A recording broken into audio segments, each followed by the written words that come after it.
Deadline birinchi o'rinda. Sizlar bilan ishlaganimizdan keyin bizni maqsadli auditoriyaga, ya'ni узкий profil, o'sha premium segmentga qaratilgan kontentlarni chiqarganimizdan keyin lead sifati oshishni boshlagan. Premium segment bilan ishlayotganingizda Instagram profilingiz bu sizni pasportingizda. Hozir 100 tez lead ketayotgan bo'lsa, sizlar bilan qo'shilib 150 ga chiqadigan bo'lsak, misol uchun bizning hamkorligimiz uzoq muddat davom etadi. Content sifati oshgan, ya'ni oldingi videolarga nisbatan baribir xohlaysizmi, xohlamaysizmi, premiumligi endi ajralishni boshladi. Bizani soha bo'yicha mutaxassisligimizni bir jamlaydigan bo'lsak, yaxshi natija ko'rish mumkin. Ayrim biznesmen akalarimiz aytib qolishadi, "Bolalar, men shundoq sizlar bilan ishlamoqchiman-da, topshirmoqchiman, umuman aralashgim kelmayapti" deb qo'yishadi-da. Offer bersa, tur paket bo'yicha u videoni montaj bo'lgani uchun u aktual bo'lmasligi mumkin.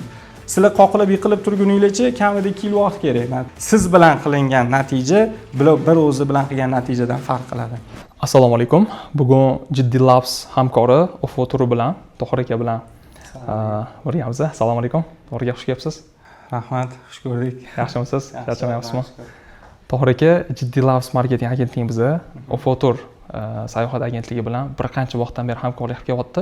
Hozir bu suhbatimizning asosiy maqsadi o'sha hamkorlik davomidagi sizni fikrlaringiz, sizlarni kompaniyadagi bir qilgan natijalarimizni, agar u haqida bir fikrlaringiz bo'ladigan bo'lsa, o'shani so'rashga keldik.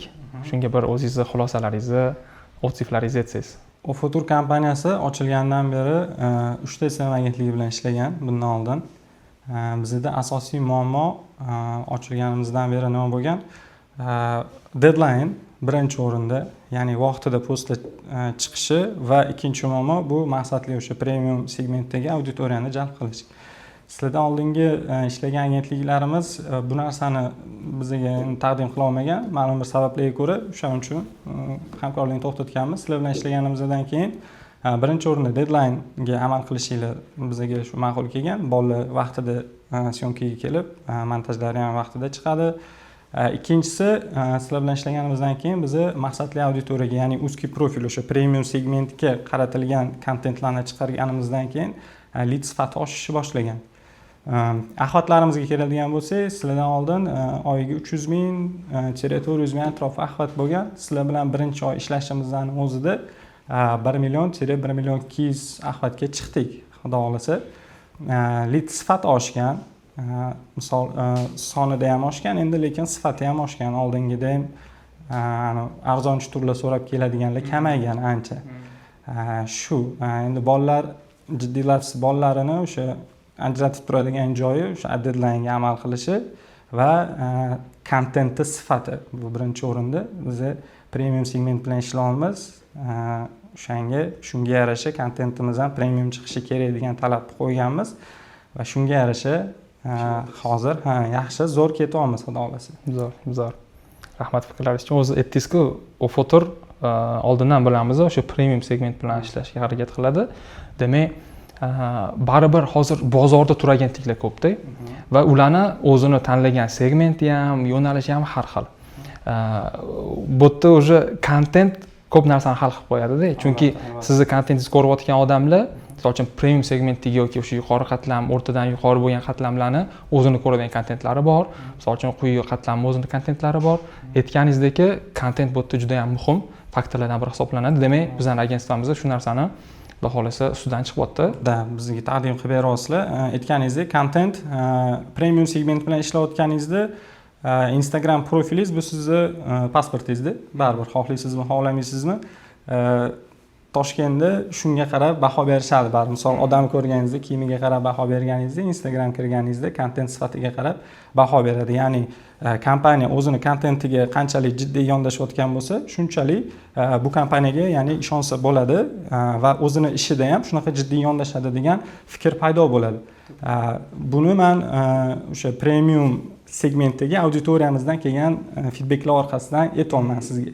Ya'ni nimaga bizani tanladinglar degan narsada sizlar birinchidan o'sha premium auditoriyaga berayotgan offeringlar kuchliligi, ikkinchidan o'sha boshqalarga nisbatan, tur agentliklarga nisbatan yondashuvinglar bizga yoqqani uchun to'g'risi sizlarga ishonib keldik deb aytishgan. Demak, ishonchga ta'sir qilayotgan joy.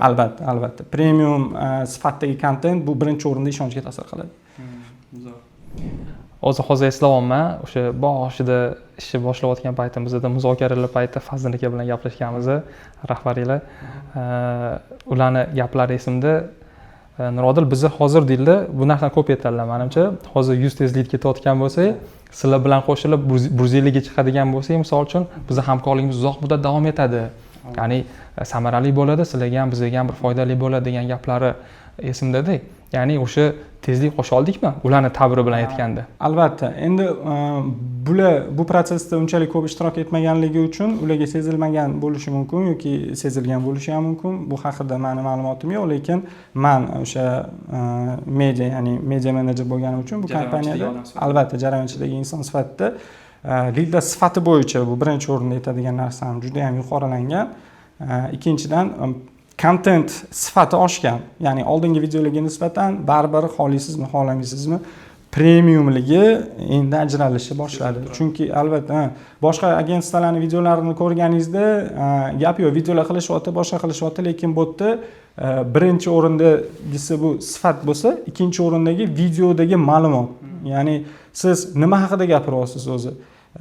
Videoyingiz o'zi boshqa sayyohlarga foydali bo'lyaptimi yo'qmi degan ikkinchi, uchinchi qatlamli savollar bor-da. Bizda jiddiylarimiz bilan qanaqa qilyapmiz? Brief asosida tuzilyapti har bitta ssenariy. O'shaning uchun biz ma'lum bir miqdorda muvaffaqiyatga erishyapmiz deb o'ylayman. O'zi mana hozir aytdingiz-ku, brief asosida tuzilyapti, o'sha hamkorlikda bir kollaboratsiya ishlanayapti deysiz-ku, bu o'zi jarayondagi eng muhim omillardan bittasi hisoblanadi-da.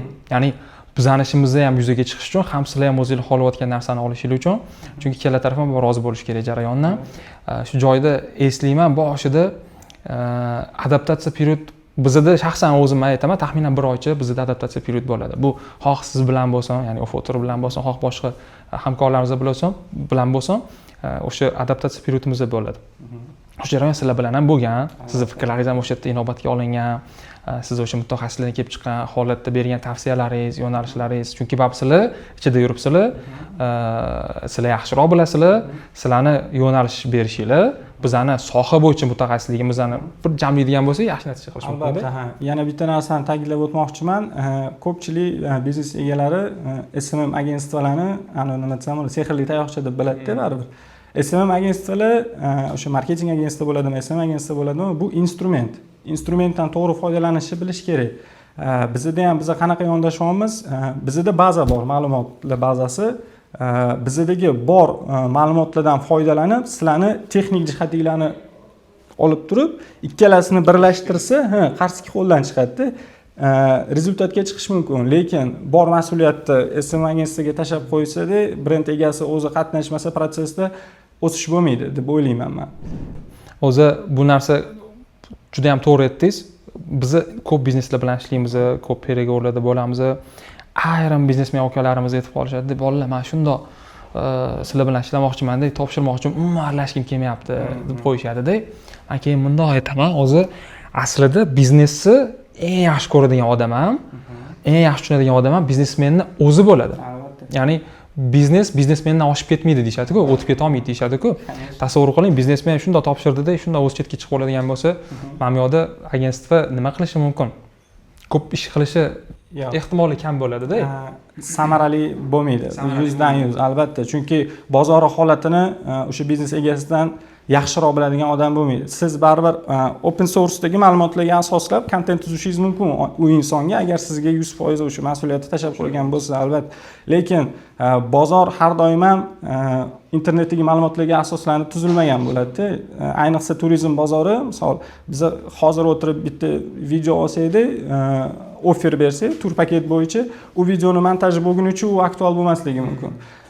Bu yerda muhim biznes egasining muhim jihati shu o'sha narsani inobatga olib, periodini hozir video olsak, misol bu videodagi offer 1 oydan keyin aktual bo'ladi.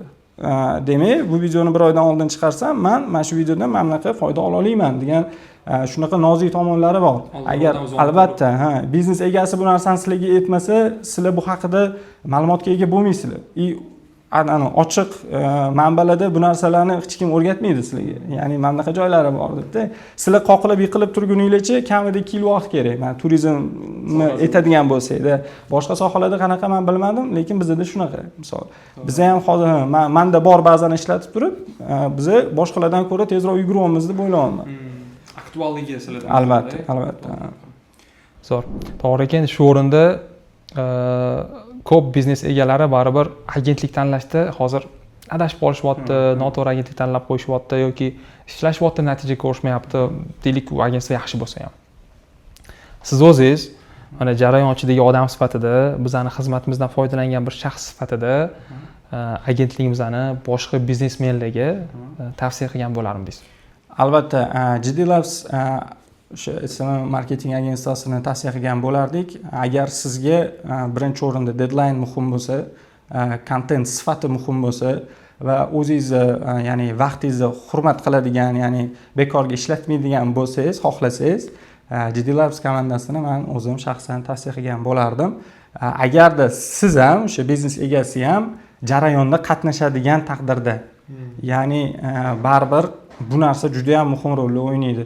Sizlar bulardan instrument sifatida, qurol sifatida ishlatsanglar, bular juda ham sizlarga zo'r effekt beradi. Lekin hammasini bularga tashab qo'yadigan bo'lsanglar ham, bular effekt berishi mumkin, lekin siz bilan qilingan natija bular bir o'zi bilan qilgan natijadan farq qiladi. Shunaqa, to'g'ri. Bu oldindan men bu narsani aytib kelaman. Baribir jarayonda biznesmen bo'lish kerak yoki eng kamida o'sha biznes ichidagi biznes yaxshi tushunadigan inson bo'lish kerak, biz bilan kollaboratsiyada ishlaydigan. Koordinator bo'lish kerak. Shunaqa. Bizda hozir endi suhbatimiz oxirida qo'shib aytib ketaman. Shunaqangi keyslar bo'lganki, biznesmen shaxsan o'zi katta oborotli biznes bo'lsa ham, shaxsan o'zi aralashib, bizda jarayonlarda qatnashib, bizga yordam berib, bizdan yordam olib ishlaganda zo'r natijalar qilganmiz. Bizga 30 fan berishganda, shunaqa keysimiz ham bo'lgan, shuni tashab qo'yilgan paytda, keyin bir aylanib kelganda 1 oydan 2 oydan keyin bolalar nima qildinglar desa, o'zi kutgan narsa bo'lmagan bo'lishi mumkin-da. Shuning uchun ham o'sha siz aytgan tavsiyani men ham tavsiya qilgan bo'lardim. Kamida biznesmenni o'zi bo'lsin, o'zi bo'lmasa ham bizneschiga yaxshi tushunadigan bitta odam bo'lsa. Keyin yana bitta narsa, sizlardan misol talab qo'yishadi-yu, baribir ma'lum bir talab qo'ygandan keyin shunga yarasha o'zi ham talabga javob berish kerak demoqchiman-da. Siz ma'lum bir miqdorda bu yerga plan qo'yasiz yoki talab qo'yasizmi, siz ham естественно bularga o'sha talabni bajarish uchun yordam berish kerak. Sizdagi ma'lumot bilan bular tezroq erishadi natijaga demoqchiman. To'g'ri.